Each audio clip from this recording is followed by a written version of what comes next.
अस्सलाम वालेकुम dear students. उम्मीद है कि आप सब खैरियत से होंगे। आज हम लोग अपना नया टॉपिक स्टार्ट करने लगे हैं जिसका नाम है रीफॉर्मिंग।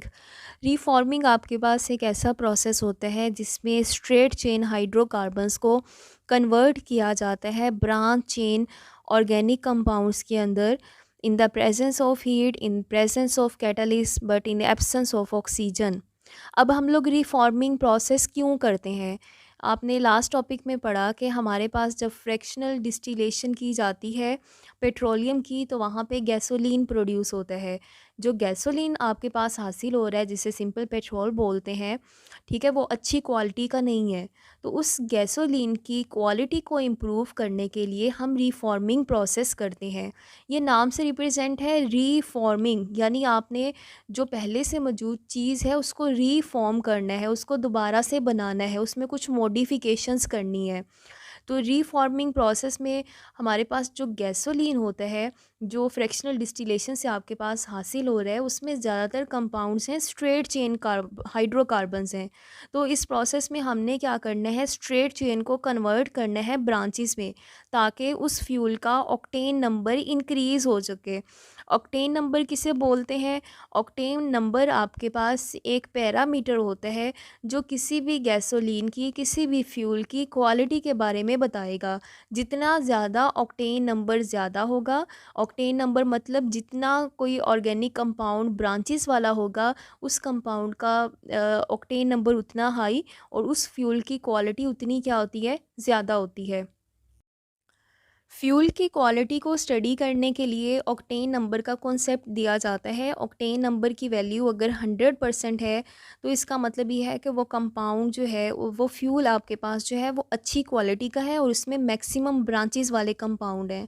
अगर आपके पास किसी फ्यूल की क्वालिटी जो है या उसका ऑक्टेन नंबर की वैल्यू ज़ीरो आ रही है, तो इसका मतलब ये है कि उसके अंदर जो है वो ज़्यादा स्ट्रेट चेन कंपाउंड्स होंगे और वो फ्यूल अच्छी क्वालिटी का नहीं है। अब अगर फ्यूल अच्छी क्वालिटी का नहीं है, तो इससे क्या-क्या डैमेजेस हो सकते हैं इंजन को। हमारे पास अगर कोई फ्यूल लो क्वालिटी का आप मुसलसल यूज़ कर रहे हैं इंजन वगैरह के अंदर, तो वहाँ पे एक शार्प मेटेलिक साउंड प्रोड्यूस होना शुरू हो जाती है। अब वो शार्प मेटेलिक साउंड जो है, उस साउंड को हम लोग बोलते हैं नॉकिंग। इसको नॉकिंग की डिफ़ाइन को समझने के लिए हम इंजन की बात करते हैं, जिसे इंटरनल कंबशन इंजन बोलते हैं या जिसे पिस्टन इंजन भी बोला जाता है। ये आपके पास एक जनरल सी डायग्राम शो कर दी है, एंड आई होप इससे आपको समझ आ जाएगा। ये आपके पास एक होलो सिलेंडर है, ठीक है, इसके अंदर हम लोग फ्यूल और एयर का मिक्सचर इंट्रोड्यूस करवाते हैं इनलेट के ज़रिए, ठीक है। ये पिस्टन है आपके पास। पिस्टन जब ऊपर नीचे मूव करता है, तो यहाँ पे जो फ्यूल और एयर का जो मिक्सचर है वो कंप्रेस होता है, ठीक है। नेक्स्ट आपके पास यहाँ पे एक स्पार्क प्लग डिवाइस लगी होती है। जैसे ही आप पिस्टन को मूव करवाते हैं ऊपर की तरफ, जब पिस्टन मूव करेगा, तो हमारे पास ये जो फ्यूल और एयर का मिक्सचर है ये कंप्रेस होना शुरू हो जाएगा। कंप्रेस मतलब इसके ऊपर बहुत ज़्यादा प्रेशर अप्लाई होना शुरू हो जाएगा, ठीक है। जब प्रेशर अप्लाई होना शुरू होगा, तो फिर स्पार्क प्लग क्या करेगा, एक छोटा सा स्पार्क प्रोड्यूस करेगा, ठीक है। वो स्पार्क क्या करेगा, ये जो आपके पास फ्यूल और एयर का मिक्सचर है उसे इग्नाइट करेगा, मतलब उसे जलाएगा। तो यहाँ पे एक छोटा सा फिर ब्लास्ट होता है। उस ब्लास्ट की मदद से हमारे पास जो है किसी भी गाड़ी का जो पहिया वगैरह है वो मूव कर रहा होता है। अगर इस सिलेंडर के अंदर आपने फ्यूल जो है वो अच्छी क्वालिटी का यूज़ किया है, तो पिस्टन पहले उसे कंप्रेस करेगा और हमारे पास जो फ्यूल और एयर का मिक्सचर है उस कंप्रेशन को बर्दाश्त भी करेगा, यानी मैक्सिमम प्रेशर को मेंटेन भी करेगा।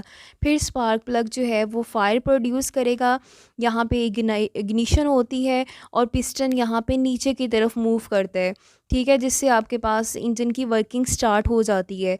लेकिन अगर बाय चांस आपके पास फ्यूल जो है वो अच्छी क्वालिटी का नहीं है, स्ट्रेट चेन वाला फ्यूल है, तो उस केस में पिस्टन जब ऊपर की तरफ मूव कर रहा होता है, अभी थोड़ा ही प्रेशर पिस्टन अप्लाई करते हैं, तो वहाँ पे ऑटो इग्निशन हो जाती है, ठीक है। ऑटो इग्निशन का मतलब ये है कि स्पार्क प्लग के फायर करने से पहले ही आपके पास फ्यूल और एयर का जो मिक्सचर है वो इग्नाइट हो जाता है, ठीक है। इस तरह के इग्निशन में एक साउंड प्रोड्यूस होता है, और वो जो साउंड होता है उसे बोलते हैं शार्प मेटेलिक साउंड, और इसे बोला जाता है नॉकिंग। नॉकिंग, अगर आप फ्यूल जो है वो अच्छी क्वालिटी का यूज़ नहीं कर रहे हैं तो एफिशिएंसी ऑफ इंजन जो है वो रिड्यूस होना शुरू हो जाती है, और एट द एंड जो है आपके पास इंजन क्या होगा, डैमेज होना शुरू हो जाएगा। ऑक्टेन नंबर या ऑक्टेन रेटिंग जो है वो इंडिकेटर होते हैं फ्यूल की क्वालिटी के। नेक्स्ट, ऑक्टेन नंबर जितना आपके पास ज़्यादा, फ्यूल की क्वालिटी उतनी अच्छी, नॉकिंग उतनी ही क्या होती है, कम होती है। अब आपके पास जो स्ट्रेट चेन हाइड्रोकार्बन्स होते हैं, इनके केस में ऑक्टेन नंबर की वैल्यू कम होती है, और स्ट्रेट चेन हाइड्रोकार्बन जो है इनकी कंबंशन काफ़ी इजी होती है, मतलब थोड़ा सा ही प्रेशर अप्लाई करें तो वहाँ पे वो जल्दी इग्नाइट हो जाते हैं। अगर वही फ्यूल आपने ब्रांच चेन वाला यूज़ किया है, यानी हाई ऑक्टेन नंबर वाला यूज़ किया है, आप उनके ऊपर मैक्सिमम प्रेशर अप्लाई कर सकते हैं, उनमें ऑटो इग्निशन के चांसेस क्या होते हैं, कम होते हैं। क्यों कम होते हैं? क्योंकि ब्रांचेस लगी होने की वजह से हमारे पास मॉलिक्यूल्स के दरमियान स्पेस होती है। जब आप उनके ऊपर प्रेशर अप्लाई कर रहे होते हैं तो वो अपने आप को एक स्पेसिफिक पैकिंग में अरेंज कर लेते हैं, जिसकी वजह से इनकी कंबंशन जो है वो ईजी नहीं होती है। जब तक स्पार्क प्लग फायर नहीं करेगा, ये इग्नाइट नहीं होंगे। क्वालिटी ऑफ फ्यूल को इम्प्रूव करने के लिए दो प्रोसेस हैं। एक आपके पास है रीफॉर्मिंग का प्रोसेस, इसके अलावा एक प्रोसेस होता है एरोमेटाइजेशन या एडिशन ऑफ टेट्राइथाइलेट भी है। तो रीफॉर्मिंग प्रोसेस की आप इक्वेशन दोबारा से देख लें। रीफॉर्मिंग प्रोसेस में हम लोग एन ऑक्टेन यूज़ करते हैं, ठीक है। 8 कार्बन कंपाउंड यूज़ करेंगे, आपने इसे स्ट्रेट चेन में लगा दी है। अब हर कार्बन की वैलेंसी पूरी करें, यहाँ पे CH3 आएगा, इधर CH2, यहाँ पे भी CH2, नेक्स्ट भी CH2 आ रहा है, नेक्स्ट भी CH2, यहाँ पे भी CH2, और नेक्स्ट आपके पास क्या है, CH3। अब इसकी जब आपने in the presence of catalyst reaction करवाया, हीट प्रोवाइड की, और एब्सेंस ऑफ क्या है आपके पास, ऑक्सीजन है, तब क्या होगा कि आपके पास ब्रांचेस बनेंगी। ब्रांचेस देखें कैसे बनेंगी। सेकंड लास्ट ये जो आपके पास है इसमें दो ब्रांचेस हैं। नेक्स्ट आपके पास ये 5 मेंबर्ड रिंग बन गया है, ठीक है। ये देखें 1 2 3 4 5, यहाँ पे 6, यहाँ पे एक ब्रांच लगा दें, एक ब्रांच आप यहाँ पे लगा दें। अब आपने क्या करना है, इसको नाम कैसे देना है, पहले वैलेंसी सेटिस्फाई कर लें। CH3 आएगा, यहाँ पे भी CH3, इस कार्बन के 4 बॉन्ड पूरे हैं, H नहीं लगाएंगे। यहाँ पे CH3 आएगा, नेक्स्ट आपके पास यहाँ पे CH2 आएगा, इस केस में H आएगा, यहाँ पे CH3, और यहाँ पे भी क्या आएगा, CH3। अब आपने इसको नाम देना है। नाम किस तरीके से देते हैं, एक तो इसका नाम है आइसो ऑक्टेन, ठीक है। दूसरा इसका नाम है जो IUPAC नेम के अकॉर्डिंग है। सबसे पहले आपको चेन सेलेक्ट करनी होती है, लॉन्गेस्ट चेन वो आपने सेलेक्ट कर ली है, ठीक है। उसके बाद आपने नंबरिंग करनी होती है। नंबरिंग आप वहाँ से करते हैं जहाँ पे ब्रांचेस ज़्यादा लगी हों, तो नंबरिंग हम यहाँ से करेंगे 1 2 3 4 एंड 5। अब ये जो एक्स्ट्रा ग्रुप हैं, जो साइड चेन्स होती हैं, इनको बोला जाता है ब्रांचेस। अब आपने इस कंपाउंड का लिखना है नेम। नेम कैसे लिखेंगे, 2 पोजीशन पे 2 मिथाइल ग्रुप हैं, ठीक है। आप लिखेंगे 2 2 कोमा डाल के, क्योंकि सेम पोजीशन पे आ रहे हैं। एक आपके पास किस पोजीशन पे लगा हुआ है, 4 पे लगा हुआ है, 4 लिख दिया। कितने मिथाइल हैं, 3 मिथाइल हैं, तो यहाँ पे लिखेंगे ट्राई, और CH3 को बोला जाता है मिथाइल, ट्राई मिथाइल। और कितने कार्बन की चेन है, 5 की। 5 के लिए नाम क्या है, पेंटेन है, ठीक है। ये आपके पास, आप इसका सिंपल नाम आइसो ऑक्टेन भी याद कर सकते हैं, या 2,2,4 ट्राई मिथाइल पेंटेन भी लिखा जा सकता है।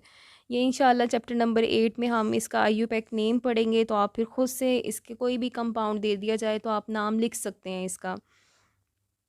नेक्स्ट आपके पास है क्वालिटी ऑफ फ्यूल को इम्प्रूव करने के लिए addition of tetra ethyl lead add किया जाता है। टेट्रा इथाइल लेड का मतलब क्या है, इथाइल बोला जाता है C2H5 को। टेट्रा मतलब आपने 4 इथाइल ग्रुप लगाने हैं लेड के साथ, PB के साथ, ठीक है। इथाइल लेड है आपके पास, ये एक एंटी नॉकिंग एजेंट है, मतलब ये फ्यूल के अंदर जो नॉकिंग है उसको रिड्यूस करता है, ठीक है। और रिड्यूस करने के साथ साथ लेकिन इसका एक ड्रॉबैक ये है कि हमारे पास जो लेड है ऑक्सीजन के साथ मिलकर लेड ऑक्साइड बनाता है, और ये जो लेड ऑक्साइड है ये फिर मेटेलिक लेड प्रोड्यूस करेगा, वो फिर एयर पोल्यूशन और कैंसर काजिंग एजेंट्स के तौर पे यूज़ होते हैं। इसलिए टेट्राइथाइल लेड का यूज़ अब कम किया जाता है। ये भी शॉर्ट क्वेश्चन है, write down the disadvantages of tetraethyl lead. और इसके अलावा ये एमसीक्यू भी है कि टेट्राइथाइलेट को हम लोग क्या बोलते हैं। ये आपके पास एक एंटी नॉकिंग एजेंट है। होप स्टूडेंट ये टॉपिक आपको इजीली समझ आ गया होगा। इस टॉपिक में 3-4 शॉर्ट क्वेश्चन बनते हैं। एक शॉर्ट क्वेश्चन बनता है डिफ़ाइन नॉकिंग, दूसरा शॉर्ट क्वेश्चन बनता है define reforming process. Reforming process की डिफ़ाइन जब भी पूछें आपने डिफ़ाइन के साथ उसकी इक्वेशन लाजमी लिखनी है, ठीक है। और इसके बाद ऑक्टेन नंबर की डिफ़ाइन पूछी जा सकती है, और ऑक्टेन नंबर जो हायर क्वालिटी का है उसको हमने क्या नंबर असाइन किया हुआ है, 100 उसे असाइन किया हुआ है एमसीक्यू के लिए। टेट्राइथाइलेट का आपसे पूछ सकते हैं डिसएडवांटेजेस, और इसके अलावा क्वालिटी ऑफ फ्यूल को इम्प्रूव करने के लिए कुछ प्रोसेस के नाम पूछे जा सकते हैं। ये आपके पास शॉर्ट क्वेश्चंस हैं। Thank you so much and best of luck.